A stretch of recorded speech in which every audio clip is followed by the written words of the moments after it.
समान शिक्षा का अधिकार। हिंदू का बच्चा, मुसलमान का बच्चा, क्रिश्चियन का बच्चा, सिख का बच्चा एक ही किताब पढ़े। मैं ये कह रहा हूं, ये मानसिकता आपकी झलक रही है कि या तो आप अफजल गुरु बनाना चाह रही हैं, अब्दुल कलाम बनाना चाह रही हैं, ये आपके ऊपर है।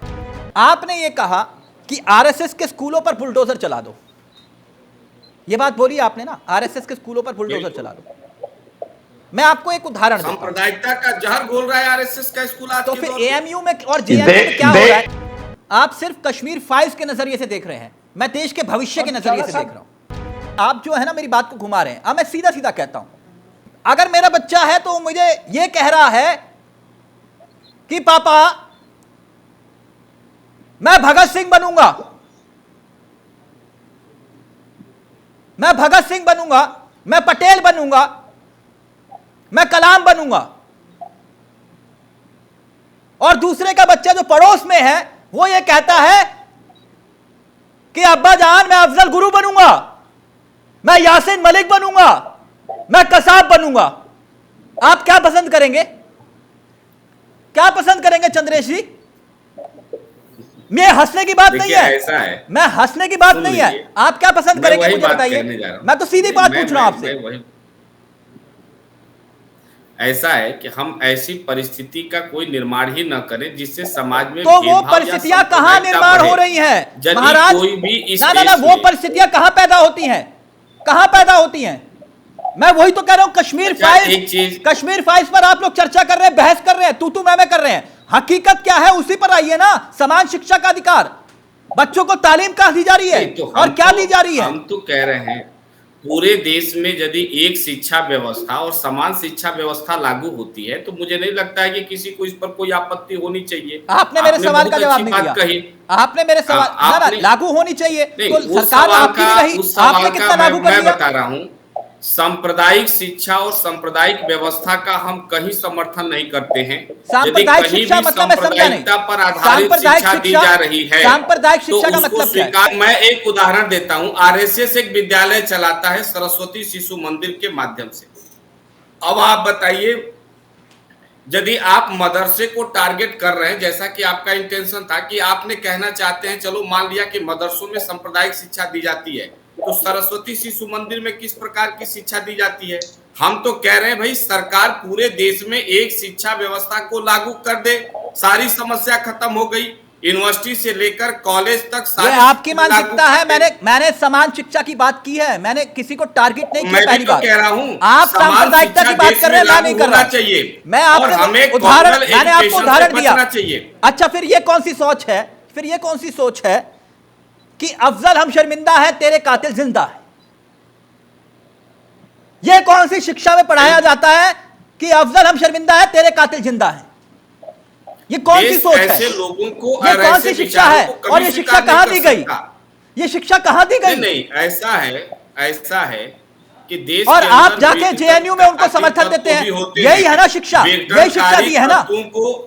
विघटनकारी तत्वों को इससे जोड़कर मत देखिए। मैं एक बहुत छोटी बात आपको, चलिए आप चंद्रेश जी आप इसे सांप्रदायिकता के नजरिए से देख रहे हैं, मैं नहीं देख रहा। समान शिक्षा का अधिकार हिंदू के लिए भी वही हो, मुसलमान के लिए भी वही हो। ये कश्मीर की समस्या नहीं है जिस पर आज पूरे देश में बहस हो रही है। सिर्फ और सिर्फ कश्मीर की समस्या नहीं है, वो समस्या है, वो सच है, उससे कोई नकार नहीं सकता, ना आप ना मैं।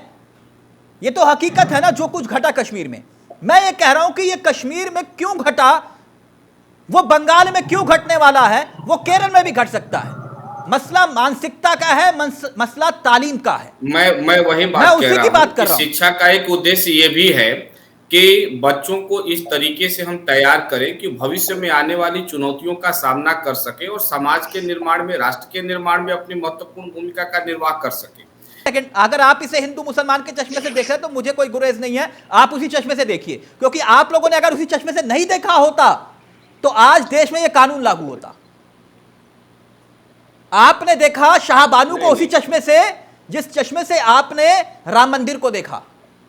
दिक्कत यही होगी सर, ना 3 तलाक खत्म हुआ ना 370, घिसते रह गए, लकीरें खींचते रह गए। 1 मिनट, मैं इस देश में बहुत सारी चुनौतियां थी जिसको कांग्रेस ने चुनौतियां आज भी हैं। पंजाब में भी अलगाववादी थे, दक्षिण में भी इसका उदाहरण दूंगा। अभी मैं चंद्रेश जी जो कह रहे थे मुझे कि आप सिर्फ एक टारगेट कर रहे हैं, मैं आपको मानसिकता की बात कर रहा हूं।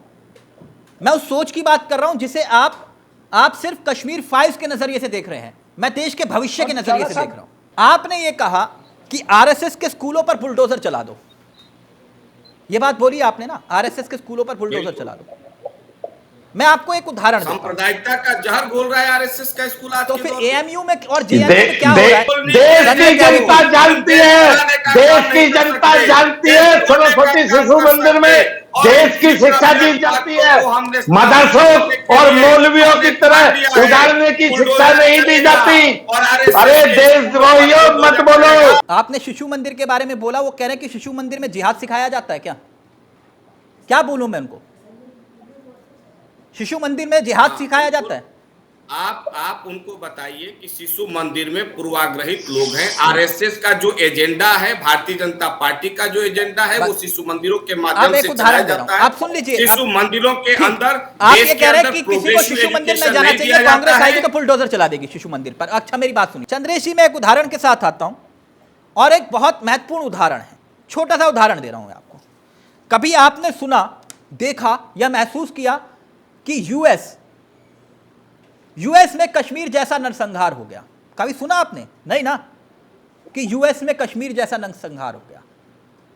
सरकार ने ईमानदारी से, आप कहते ना कि ईमानदारी थी, अगर सरकार में ईमानदारी थी, सही नीयत थी, तो सिखों के नरसंहार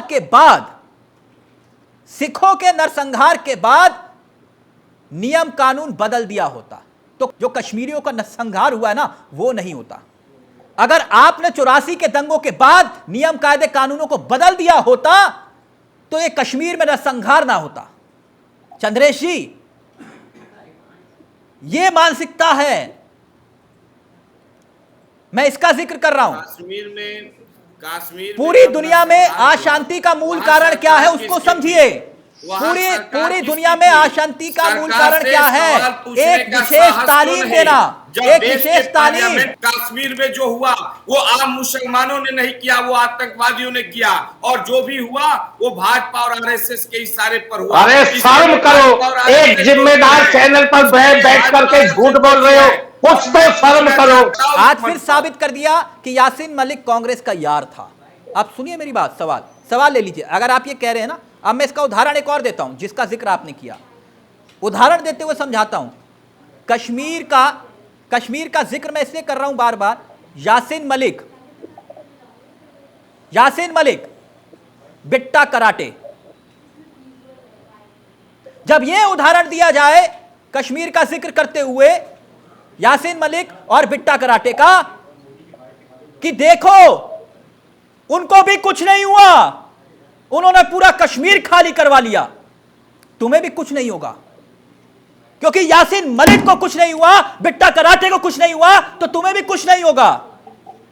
उन्होंने पूरा कश्मीर खाली करवा लिया, नरसंहार कर दिया, तब भी हिंदुस्तान के कानून ने उन्हें सजा नहीं दी, और देश के प्रधानमंत्री ने यासीन मलिक को अपना दामाद बना लिया सरकार ने। यह है मानसिकता। चंद्रेशी, मैं इसका जिक्र कर रहा हूं, ये कानून का जिक्र कर रहा हूं।